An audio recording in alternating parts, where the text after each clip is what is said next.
What is going on, road trippers? Road Trip Nate here. Once again, welcome back to the channel. Tonight, as the caption at the top shows, I'm going to rank the Harry Potter movie series 8 to 1, not including the Fantastic Beasts and Where to Find Them 2 movies. I will have to watch those at a later date. Tonight I'm only focusing on the Harry Potter series.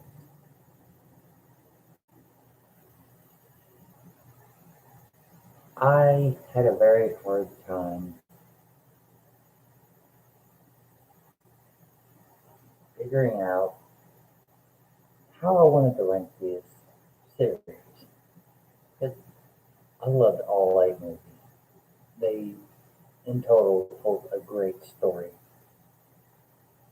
It is one of my favorite franchises of all time. It was a real head scratcher of which movies to place where. But with that in mind, let's get started. Here are my rankings of the Harry Potter movies, 8 to 1. So let's get started. Coming in at number 8, The Half-Blood Prince, which is number 6 on the of the films. It felt like a setup movie. One of the two that felt like a setup movie to the big payoff at the very end. You knew where the characters were going. We knew where the characters were at, where they were going. It just felt like a setup movie to where the characters were going to go. It had a couple payoffs at the very end. Snape killing Dumbledore and a big reveal of Snape being the Half-Blood Prince. But it just felt like a setup movie. And to the final payoff after the next movie. But it was still a good movie. But that's what it really felt like, was a setup to the very end. Moving on. Number 7. The Deathly Hallows Part 1. The Deathly Hallows Part 1, as I said with the Half-Blood Prince, felt like a setup movie. It set up the final, it set up the finale, the final movie. It just felt like a setup. It had some great moments. It had, Ron wearing the necklace too long and getting pissed off, basically, because Harry and Hermione are spending too much time together. It had the lead characters on this epic journey to destroy the Horcruxes, but it just, I don't know, it felt like a setup movie to me, and it had the death of Dobby, one of the better characters, the better sub characters in the movie. It had his death, which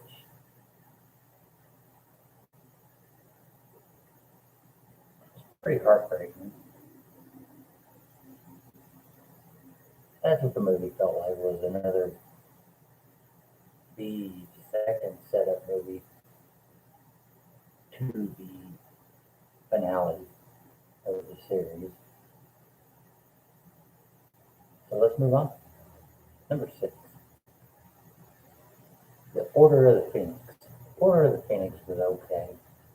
It, it introduced one of my least favorite characters of the Harry Potter series, Dolores Umbridge.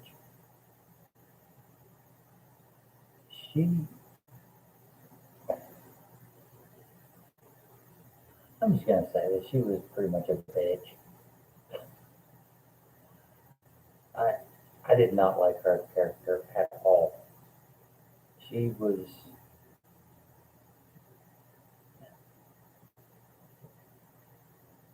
she was not the best character ever. But her character was perfectly played by her character was perfectly played to a T. Brought out the bitchiness that her character was meant to portray. And the, the characters that were in the world of Harry Potter at the time, they were being trained to defend themselves by Harry himself. So it was just an all around great storyline that Harry was having to train everybody when the teachers weren't training them to defend themselves by the oncoming uh,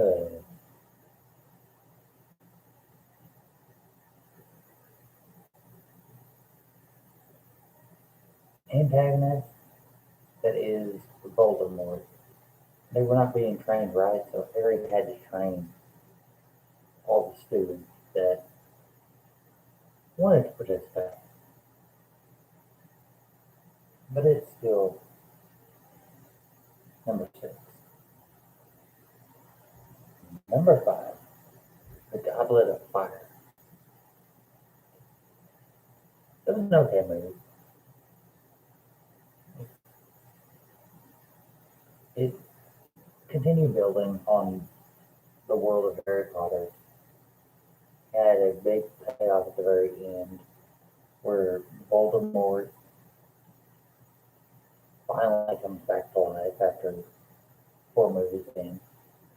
Had this tri-wizard tournament that Harry did not submit himself to, but was reluctantly submitted to, and only to get to the final payoff that of the very end of the movie that where Voldemort comes back. But it was a decent movie. It saw the death of Robert Pattinson's character,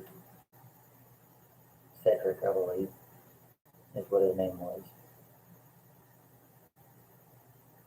But the whole movie felt like it was just a setup to, in the end, bring in Voldemort, which we had been talking about for 3 movies before.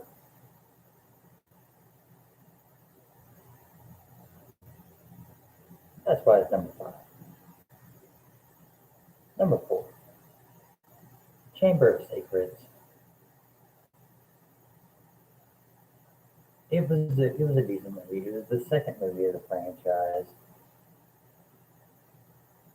It brought a lot of new characters in. Lucius Malfoy, Dobby the Elf. Uh, it,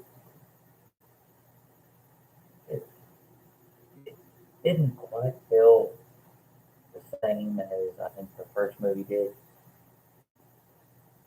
but it was a continuation of the character building for the characters of the franchise.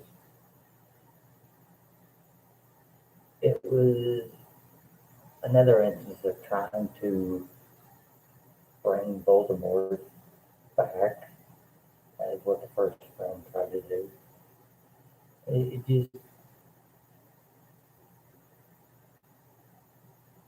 It just felt like kind of repetitive to me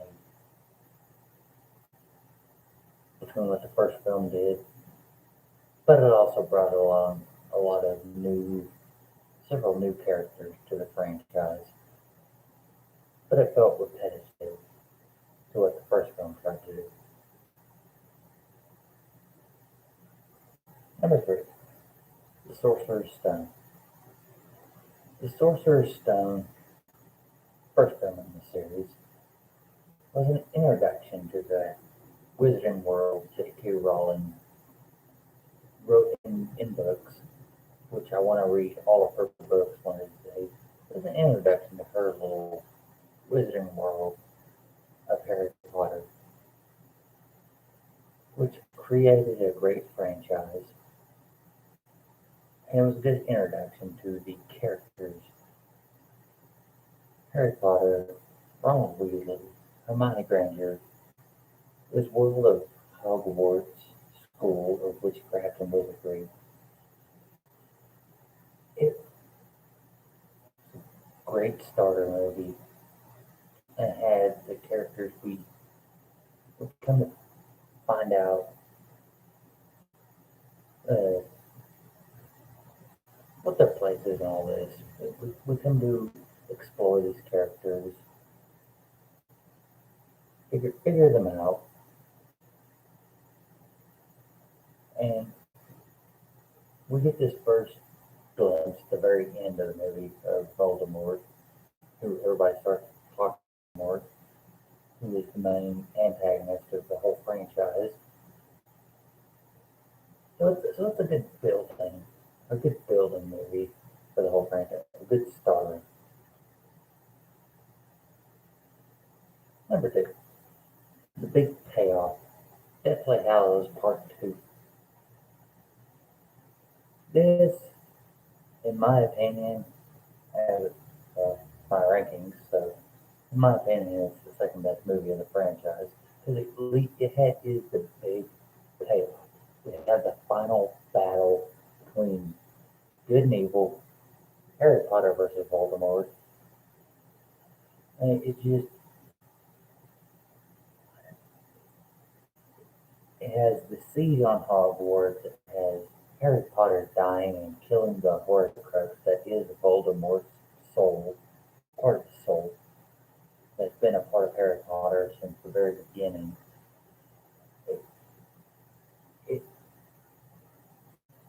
it's just the ultimate, in my opinion, ultimate climax to a series. It has Harry finally killing Voldemort. It has you have the what could be the continuation of the franchise in the Cursed Child novel, the build up to that. You have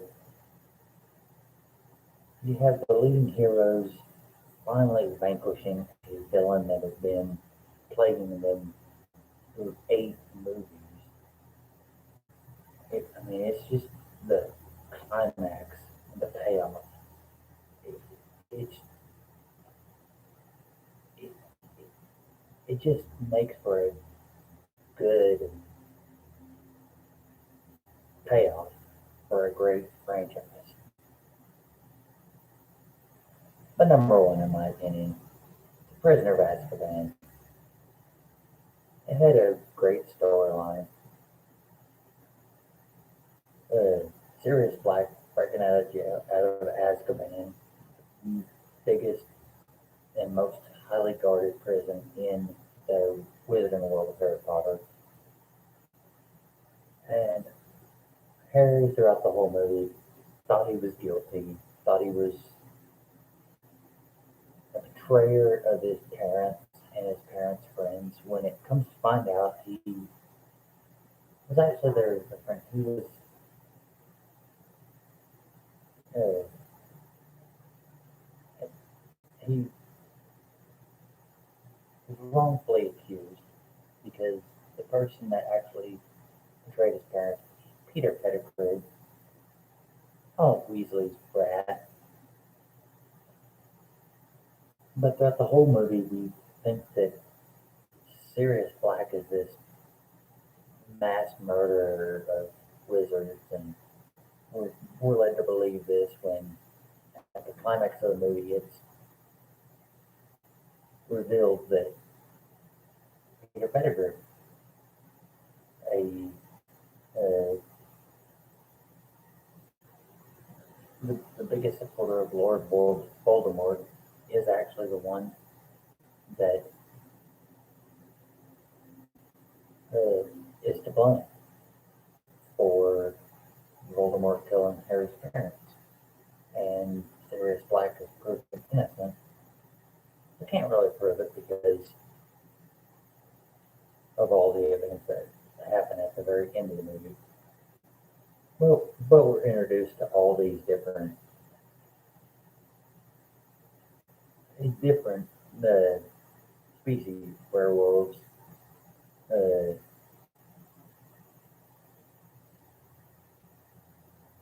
Sirius Black can turn himself into a black dog. But it is just a very fun storyline, in my opinion. Prisoner of Azkaban is the best storyline out of all the 8 movies. A little side note, back when I was, or whenever this movie came out, 2003, 2004, back when I was 14, 15 years old at the time, the actress that plays Emma Watson, actress that plays Hermione Granger, Emma Watson, is the first movie that I was like, wow, she is a very attractive actress. That's one more reason why I like Prisoner of Azkaban, is because that was, and to this day, she is still my favorite Hollywood actress. She is very beautiful, in my opinion. That's going to do it for today. That is my ranking of the 8 Harry Potter movies, not including Fantastic Beasts and Where to Find Them, from 8 to 1. If you're new here, please feel free to hit that subscribe button after the video to stay notified on all my current and future whereabouts. And as always, if you like this video, give that all important thumbs up. Let me know you're here. As always, you can visit my Patreon page, patreon.com/roadtripnate. If you feel like donating to this channel, every little bit helps and it's always much appreciated. But if not, hopefully you enjoyed this video and the many others that are to come. This is Road Trip Nate saying, until next time. Well, we got 1833. Let's get it 20 minutes.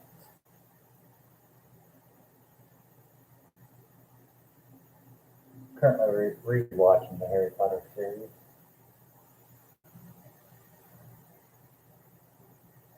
Just because I was trying to, as I said, this is one of the most head scratching series that I've tried to do, because the whole series tells one good story. I mean, I could not figure out what was the worst movie. I could not figure it out, because I'm like, the whole franchise tells a really good story from beginning to end, and there was not really a bad movie in this entire franchise. So it was hard for me to decide what this list was, what the ranking of all these movies was going to be. But until next time, road trippers, this is Road Trip Nate saying 9, 8, 7, 6, 5, 4. See y'all in the next one.